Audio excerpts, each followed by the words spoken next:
राधे राधे दोस्तों, आपका फिर से स्वागत है आपके अपने YouTube चैनल ज्ञान गंगा पर। आज का जो वीडियो है, आज की जो कहानी है, वो अत्यंत महत्वपूर्ण एवं ज्ञानवर्धक है। इसलिए आपसे अनुरोध है कि कहानी को शुरू से अंत तक ध्यानपूर्वक सुने। और यदि आप हमारे चैनल पर नए हैं तो हमारे चैनल ज्ञान गंगा को सब्सक्राइब करना न भूलें। तो चलिए कहानी की शुरुआत करते हैं। एक बार की बात है, एक छोटे से गांव में एक बुढ़िया रहती थी। उसके 3 बेटे और 3 बहुएं थी। बुढ़िया माँ बहुत धार्मिक थी और हर दिन पूजा पाठ में समय बिताती थी। वो सुबह सुबह उठकर गंगा स्नान करने जाती और भगवान विष्णु तथा माता लक्ष्मी की पूजा करती थी। कार्तिक महीने में वो विशेष रूप से स्नान और पूजा करती थी। इस दौरान वो माखन मिश्री, दही मिश्री और तुलसी के पत्तों का भोग भगवान को चढ़ाती थी और प्रसाद अड़ोस पड़ोसियों में बांटती थी। गांव के लोग उसकी पूजा पाठ की बहुत इज्जत करते थे। बुढ़िया माँ का ये नियम था कि वो कार्तिक महीने में हर दिन गंगा स्नान करे और पूजा करे। कार्तिक पूर्णिमा के दिन वो विशेष रूप से गंगा स्नान के लिए जाती और भोग बनाकर भगवान को चढ़ाती। लेकिन उसकी तीनों बहुओं को ये सब बिल्कुल पसंद नहीं था। वे अक्सर उसकी आस्था का मजाक उड़ाती और प्रसाद खाने से मना कर देती। वे कहती, इसमें तुलसी के पत्ते हैं, हम ये नहीं खा सकते, ये सब दिखावा है। ये सुनकर बुढ़िया माँ बहुत दुखी होती, लेकिन वो चुपचाप अपनी पूजा करती रहती। प्यारे दोस्तों, बुढ़िया माँ का पति कुछ समय पहले ही गुजर चुका था, इसीलिए वो अब अकेली थी। उसके बेटे भी अपनी पत्नियों के कहने में आकर उससे दूर हो गए थे। अब वो सिर्फ अपने पूजा पाठ में ही मन लगाती और पड़ोसियों में प्रसाद बांटती थी। लेकिन उसकी तीनों बहुओं को यह सब बहुत बुरा लगता था। वे सोचती, ये सास जब देखो तब पूजा पाठ में लगी रहती है, अनाप शनाप खर्च करती है, पंडितों को बुलाती है, दान पुण्य करती है। अगर ये मर जाए तो अच्छा हो, कम से कम ये खर्चा तो बचेगा। बुढ़िया माँ ने अपने तीनों बेटों को बड़े प्यार से पाला था। उसने और उसके पति ने मिलकर उनकी परवरिश की थी। लेकिन अब जब उसे अपने बेटों की सबसे ज्यादा जरूरत थी, तब वे उससे मुंह मोड़ चुके थे। बुढ़िया माँ दिन रात भगवान से प्रार्थना करती और अपने बच्चों के लिए आंसू बहाती। वो सोचती, हे भगवान, मैंने तो कभी किसी का बुरा नहीं चाहा, फिर मेरे साथ ऐसा क्यों हो रहा है। एक दिन बुढ़िया माँ अपने भगवान विष्णु और माता लक्ष्मी के सामने बैठी प्रार्थना कर रही थी। उसकी आंखों में आंसू थे और वो भगवान से कह रही थी, हे भगवान, मुझे इस दुख से मुक्ति दिलाओ, मेरे बच्चों का भला करो और उन्हें सही रास्ता दिखाओ। इस तरह बुढ़िया माँ ने अपने पूजा पाठ और दान पुण्य के नियमों को नहीं छोड़ा। लेकिन उसकी तीनों बहुओं ने ठान लिया था कि वे अब इस घर में नहीं रहेंगी और बंटवारा करके अलग हो जाएंगी। वे सोचती, अगर हम अलग हो जाएं तो अपनी मर्जी से रह सकेंगे और सास की पूजा पाठ के खर्चे से बच सकेंगे। तीनों बहुओं ने एक दिन आपस में बात की और बंटवारे की योजना बनाई। उन्होंने अपने पतियों से कहना शुरू किया, अब हमें अलग हो जाना चाहिए। छोटी बहू ने अपने पति से कहा, देखिए, बड़े भैया के बच्चे बड़े हो रहे हैं और हमारे बच्चे छोटे हैं। हमें अभी बहुत मेहनत करनी है, उन्हें पढ़ाना है। अगर हम अलग हो जाएंगे तो अपने बच्चों की अच्छी तरह देखभाल कर पाएंगे। सास का खर्चा बहुत ज्यादा है, हर समय पूजा पाठ में लगी रहती है और बहुत पैसा खर्च करती है। मझली बहू ने भी अपने पति को समझाया, देखिए, अब बंटवारा हो जाना चाहिए, हम अपनी मर्जी से रहेंगे। क्या खर्च करना है, क्या नहीं करना है, ये हम खुद तय करेंगे। सास के नखरे और खर्चे अब बर्दाश्त नहीं होते, हमें अलग रहकर अपने बच्चों का ध्यान रखना है। बड़ी बहू ने भी अपने पति से यही बात कही, बच्चे बड़े हो रहे हैं, कल उनकी शादी ब्याह करनी है, पैसे कमाते रहेंगे और सास का खर्चा करते रहेंगे तो कैसे चलेगा।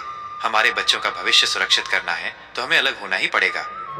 प्यारे दोस्तों, तीनों बहुओं ने अपने अपने पतियों को समझा बुझाकर उनके मन में बंटवारे की बात डाल दी। तीनों भाई अब बंटवारे के लिए तैयार हो गए।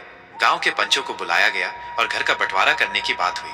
तीनों बहुएं भी बंटवारे में हिस्सा लेने के लिए तैयार हो गई। गांव के पंचों ने घर का 4 हिस्सों में बंटवारा किया, 3 बेटों के लिए और एक बुढ़िया माँ के लिए। घर का सारा सामान भी 4 हिस्सों में बांट दिया गया। बुढ़िया माँ को कम हिस्सा दिया गया क्योंकि वो अकेली थी और ज्यादा की जरूरत नहीं थी। पंचों ने कहा, जो भी बुढ़िया माँ को अपने हिस्से में रखेगा वो उसका भी ख्याल रखेगा। छोटी बहू ने साफ मना कर दिया, मैं बुढ़िया माँ को अपने हिस्से में नहीं रख सकती, उसका खर्चा बहुत ज्यादा है, पूजा पाठ में बहुत पैसा खर्च होता है, हमें अपने बच्चों का ध्यान रखना है। मझली बहू ने भी मना कर दिया, मैं भी बुढ़िया माँ को अपने हिस्से में नहीं रख सकती, वो हमें कभी पसंद नहीं करती थी और हमें भी उसकी जरूरत नहीं है। बड़ी बहू ने भी वही जवाब दिया, मैं भी बुढ़िया माँ को अपने हिस्से में नहीं रख सकती, हमारे बच्चों का भविष्य सुरक्षित करना है और उसके लिए हमें बंटवारा करना ही पड़ेगा। बुढ़िया माँ अब अकेली रह गई। पंचों ने अपना फैसला सुनाया और चले गए। तीनों बहुओं ने अपना अपना सामान अपने अपने हिस्से में रख लिया। बुढ़िया माँ के हिस्से में जो झोपड़ी थी वो उसमें रहने लगी। अब वो अकेली थी और अपने बेटों से निराश होकर अपने भगवान से प्रार्थना करती रहती थी।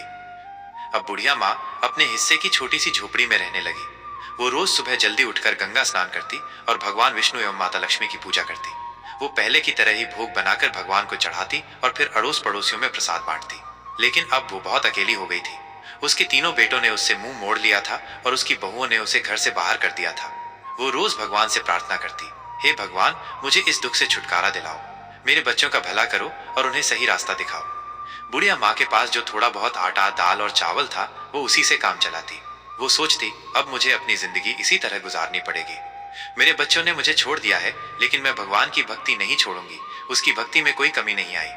वो हर रोज तुलसी के पत्तों से भगवान का पूजन करती और पड़ोसियों को प्रसाद बांटती। एक दिन जब बुढ़िया माँ अपनी झोपड़ी में बैठी रो रही थी, तभी एक युवक आया। उसने दरवाजा खटखटाया। बुढ़िया माँ ने दरवाजा खोला और देखा कि एक 19-20 साल का स्वस्थ युवक खड़ा था।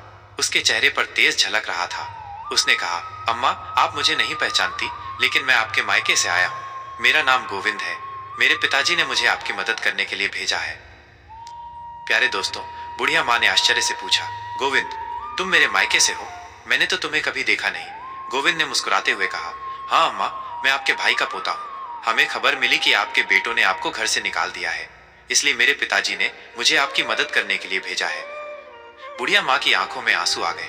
उसने गोविंद को अंदर बुलाया और उसे बैठने के लिए कहा। उसने पानी का गिलास और थोड़ा सा गुड़ दिया। गोविंद ने पानी पिया और गुड़ खाया। फिर उसने अपनी थैली से कुछ खाने का सामान, कपड़े और दवाइयां निकाली। उसने कहा, अम्मा, ये सब सामान मैंने आपके लिए लाया है। आप भूखी मत रहना, हम रोज आपको खाना भिजवाएंगे। बुढ़िया माँ ने गोविंद को आशीर्वाद दिया और कहा, बेटा, तुम्हारा बहुत बहुत धन्यवाद। तुमने मेरे लिए जो किया है, उसके लिए मैं भगवान से तुम्हारे सुख समृद्धि की प्रार्थना करूंगी। गोविंद ने बुढ़िया माँ से विदा ली और वापस चला गया। बुढ़िया माँ ने अपने भगवान का धन्यवाद किया और सोचा, भगवान ने मेरी प्रार्थना सुन ली, अब मैं भूखी नहीं रहूंगी। अब बुढ़िया माँ को रोज खाना मिल जाता था। वो पहले की तरह ही भोग बनाकर भगवान को चढ़ाती और पड़ोसियों को प्रसाद बांटती। लेकिन उसकी तीनों बहुओं को ये सब देखकर बहुत जलन होती थी। वे सोचती, ये बुढ़िया आखिर कहाँ से इतना खाना ला रही है? इसके पास कोई कमाने वाला भी नहीं है, फिर ये इतनी तंदुरुस्त कैसे हो रही है? तीनों बहुएं बुढ़िया माँ की सेहत देखकर बहुत जलती थी। वे सोचती, बुढ़िया को हमने इसलिए अलग किया था ताकि वो जल्द ही भूखी प्यासी मर जाए, लेकिन ये तो और तंदुरुस्त होती जा रही है। एक दिन बहुओं ने फैसला किया कि वे बुढ़िया की झोपड़ी में जाकर पता लगाएंगी कि वहां क्या हो रहा है। अगले दिन जब बुढ़िया माँ गंगा स्नान के लिए गई हुई थी, तीनों बहुएं उसकी झोपड़ी में घुस गईं। वहां उन्होंने देखा कि झोपड़ी में दाल, चावल, आटा, मसाले, सूखे मेवे और कई तरह का अच्छा खाना रखा हुआ है।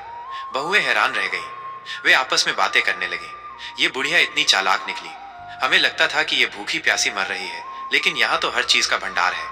बड़ी बहू ने कहा, इसने जरूर हमारे घर से चोरी करके ये सब जमा किया है। हम काम में लगी रहती थी और ये चोरी छिपे अपना घर भरती रही। अब इसे सबक सिखाना होगा। मछली बहू ने कहा, हाँ, हमें इसे मजा चखाना चाहिए। देखते हैं कि इसने यहाँ क्या क्या जमा किया है। छोटी बहू ने भी सहमति जताई। सही कहा, हमें इसके खिलाफ कुछ करना होगा। तीनों बहुएं झोली भर भर कर सामान अपने घर ले जाने लगी। जैसे ही उन्होंने खाने का सामान उठाया, उन्होंने देखा कि उसमें तुलसी के पत्ते हैं। यह देखकर वे और भी क्रोधित हो गईं। गुस्से में आकर उन्होंने तुलसी के पत्ते नाली में फेंक दिए और सामान उठाकर बाहर जाने लगी। तभी एक अजीब घटना घटी। तीनों बहुओं ने देखा कि उनके हाथ पैर धीरे धीरे कुत्ते के पंजों में बदलने लगे। वे डर गईं और चिल्लाने लगीं, लेकिन कोई उनकी मदद नहीं कर पाया। कुछ ही पलों में तीनों बहुएं कुतिया बन गईं। गांव में हड़कंप मच गया। बच्चों और पतियों ने जब ये देखा तो वे हैरान रह गए। बच्चे चिल्लाने लगे, मम्मी कुतिया बन गई है। पापा, देखो मम्मी को क्या हो गया। तीनों बहुओं के पति समझ नहीं पा रहे थे कि ये कैसे हुआ। उन्होंने कोशिश की कि उन कुतियों को घर से बाहर भगाएं, लेकिन वे घर छोड़ने को तैयार नहीं थी। वे अपनी भाषा में कुछ समझाने की कोशिश कर रही थी, लेकिन कोई उनकी बात नहीं समझ पा रहा था। बच्चे रो रहे थे और पतियों को भी रोना आ रहा था। उन्होंने अपने बच्चों को संभालते हुए कहा, चलो, अब कुछ नहीं किया जा सकता। हमें माँ का इंतजार करना होगा, शायद वही कुछ हल बता सकें। गांव के लोग भी इकट्ठा हो गए और सोचने लगे कि ये अनहोनी कैसे हुई। सबने बुढ़िया माँ की वापसी का इंतजार करने का फैसला किया। बुढ़िया माँ को अब अपने रोज के जीवन में थोड़ी राहत मिल रही थी। गोविंद रोज खाना लाकर रख जाता था और बुढ़िया माँ भगवान का भोग लगाकर पहले की तरह प्रसाद बांटती थी।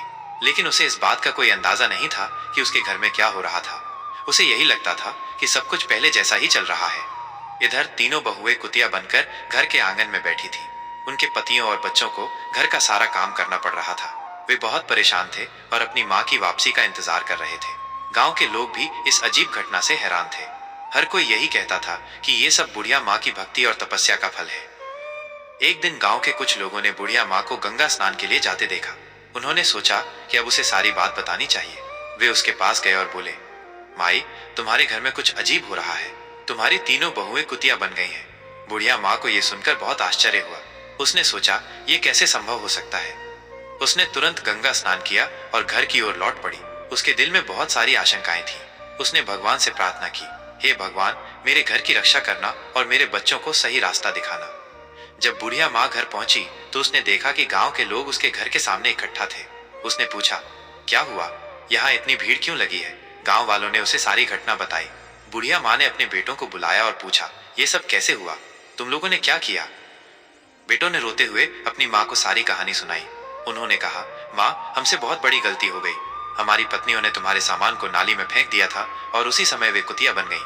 अब हमें नहीं पता कि उन्हें कैसे ठीक करें। बुढ़िया माँ ने अपने बेटों को दिलासा दिया और कहा, भगवान सब ठीक करेंगे, तुम लोग घबराओ मत। बुढ़िया माँ ने अपने भगवान से प्रार्थना की और उनसे समाधान मांगा। उसने सोचा कि शायद किसी साधु बाबा के पास इसका समाधान हो सकता है। उसी समय एक साधु बाबा गांव में आए। बुढ़िया माँ ने उन्हें अपने घर बुलाया और सारा हाल बताया। साधु बाबा ने ध्यान से सारी बातें सुनी और कहा, ये सब इनके कर्मों का फल है, लेकिन चिंता मत करो, इसका उपाय भी है। बुढ़िया माँ ने पूछा, बाबा, कृपया मुझे उपाय बताएं, मैं अपने बच्चों को इस हालत में नहीं देख सकती। साधु बाबा ने कहा, तुम्हें कार्तिक महीने में विशेष पूजा करनी होगी। तुम्हारे स्नान के पानी से तुम्हारी बहुओं को नहलाना होगा और ब्राह्मणों को भोजन कराकर उनके झूठे भोजन को बहुओं को खिलाना होगा। इससे वे अपने असली रूप में वापस आ जाएंगी। बुढ़िया माँ ने साधु बाबा को धन्यवाद दिया और अपने बेटों को यह उपाय बताया। बेटों ने कहा, माँ, हम तुम्हारी हर बात मानेंगे, हम इस उपाय को जरूर पूरा करेंगे। बुढ़िया माँ ने कार्तिक महीने की विशेष पूजा की तैयारी शुरू कर दी। उसके तीनों बेटे और गांव के लोग भी इस पूजा में मदद करने लगे। बेटों ने मिलकर पूजा का सारा सामान इकट्ठा किया और भगवान के लिए भोग बनाने की व्यवस्था की। हर सुबह बुढ़िया माँ गंगा स्नान के लिए जाती और स्नान का पानी एकत्रित करती। उसके बाद वो भगवान विष्णु और माता लक्ष्मी की पूजा करती और फिर अपने पड़ोसियों को प्रसाद बांटती। इस बीच तीनों बहुएं अभी भी कुतिया के रूप में घर के आंगन में बैठी रहती।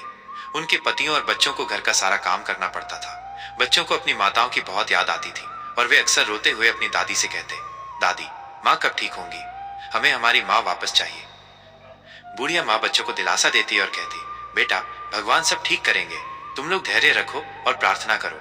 बच्चों को शांत करने के लिए वो उन्हें कहानियां सुनाती और उनके साथ समय बिताती। बुढ़िया माँ ने पूजा के लिए 5 ब्राह्मणों को बुलवाया। बेटों ने भी अपनी ओर से 5-5 ब्राह्मणों को बुलाया। इस प्रकार कुल 21 ब्राह्मणों को बुलाया गया। ब्राह्मणों के लिए विशेष भोग तैयार किया गया। कार्तिक पूर्णिमा का दिन आया और बुढ़िया माँ ने अपने बेटों की मदद से ब्राह्मण भोज की तैयारी की। सुबह सुबह सभी ब्राह्मणों को आमंत्रित किया गया और उन्हें विशेष पकवान बनाकर खिलाया गया। ब्राह्मण भोज के बाद बुढ़िया माँ ने सबके पैर छुए और भगवान से प्रार्थना की, हे भगवान, मेरी बहुओं को उनके पूर्व रूप में वापस लाओ। मेरे कार्तिक स्नान और पूजा का फल उन्हें मिले।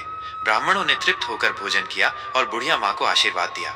उन्होंने कहा, माई, तुम्हारी पूजा और तपस्या सफल होगी, भगवान तुम्हारी प्रार्थना अवश्य सुनेंगे।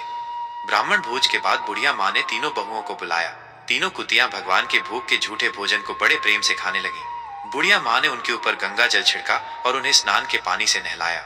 जैसे ही गंगा जल और स्नान का पानी बहुओं के ऊपर छिड़का गया, एक चमत्कार हुआ। धीरे धीरे तीनों बहुएं अपने असली रूप में वापस आने लगी। उनके चेहरे पर पश्चाताप के आंसू थे और वे अपनी सास के पैरों में गिरकर रोने लगी। तीनों बहुएं कहने लगी, माँ, हमें माफ कर दो, हमने तुम्हारे साथ बहुत बुरा किया, हमें हमारे कर्मों की सजा मिल गई। अब हम तुम्हें कभी कोई कष्ट नहीं देंगे और हमेशा तुम्हारी सेवा करेंगी। बुढ़िया माँ ने उन्हें गले लगाया और कहा, बेटा, भगवान ने तुम्हें माफ कर दिया है। अब तुम लोग सच्चे दिल से भगवान की भक्ति करो और अपने कर्मों को सुधारो। तीनों बहुओं ने अपनी सास से वादा किया कि वे अब हर साल कार्तिक स्नान और पूजा करेंगी और कभी भी बुढ़िया माँ का अपमान नहीं करेंगी। इस तरह पूरे परिवार ने मिलकर भगवान की पूजा की और प्रसाद बांटा। तीनों बहुओं के अपने असली रूप में वापस आने के बाद घर में एक नई ऊर्जा और शांति का माहौल बन गया। बुढ़िया माँ की भक्ति और तपस्या ने पूरे परिवार को एक नया जीवन दिया था। अब सभी मिलकर भगवान की पूजा करते और कार्तिक स्नान की महिमा को समझते थे। बुढ़िया माँ ने अपने बेटों और बहुओं को सिखाया कि भक्ति और सेवा का महत्व क्या होता है। उसने कहा, देखो बेटा, भगवान की पूजा और सेवा से हमें सच्चा सुख और शांति मिलती है। हमें हमेशा दिल से भक्ति करनी चाहिए और दूसरों की मदद करनी चाहिए। बड़ी बहू ने कहा, माँ, हम अब समझ गए हैं कि भगवान की पूजा का क्या महत्व है। हम हर साल कार्तिक स्नान करेंगे और भक्ति से जीवन जिएंगे। मझली बहू ने भी अपनी माँ से कहा, माँ, हमें माफ कर दो, हमने तुम्हारे साथ बहुत गलत किया। अब हम तुम्हारी सेवा करेंगे और तुम्हारे साथ मिलकर भगवान की पूजा करेंगे। छोटी बहू ने भी अपनी माँ से वादा किया, माँ, अब हम सब मिलकर रहेंगे और कोई भी तुम्हें कभी तकलीफ नहीं देगा। हम हर साल कार्तिक स्नान और पूजा करेंगे। बुढ़िया माँ बहुत खुश हुई और अपने बच्चों को आशीर्वाद दिया। अब घर में सब मिलजुल कर रहने लगे। अगले साल कार्तिक पूर्णिमा के दिन पूरे परिवार ने मिलकर विशेष पूजा का आयोजन किया। घर को सजाया गया और भगवान विष्णु एवं माता लक्ष्मी की विशेष आराधना की गई। तीनों बहुएं सुबह सुबह उठकर गंगा स्नान के लिए गईं और स्नान के बाद भगवान का भोग तैयार किया। बुढ़िया माँ ने सभी को सिखाया कि कैसे तुलसी के पत्तों का उपयोग करना है और भगवान का भोग लगाना है। उसने कहा, तुलसी के पत्तों में दिव्य शक्ति होती है और भगवान को ये बहुत प्रिय है। हमें सच्चे मन से पूजा करनी चाहिए और भगवान का भोग लगाना चाहिए। तीनों बहुओं ने पूरी श्रद्धा के साथ पूजा की और भगवान का भोग लगाया। उसके बाद सभी ने मिलकर प्रसाद बांटा और गांव के लोगों को भी बुलाया। गांव के लोग भी बुढ़िया माँ की भक्ति और तपस्या की तारीफ करने लगे।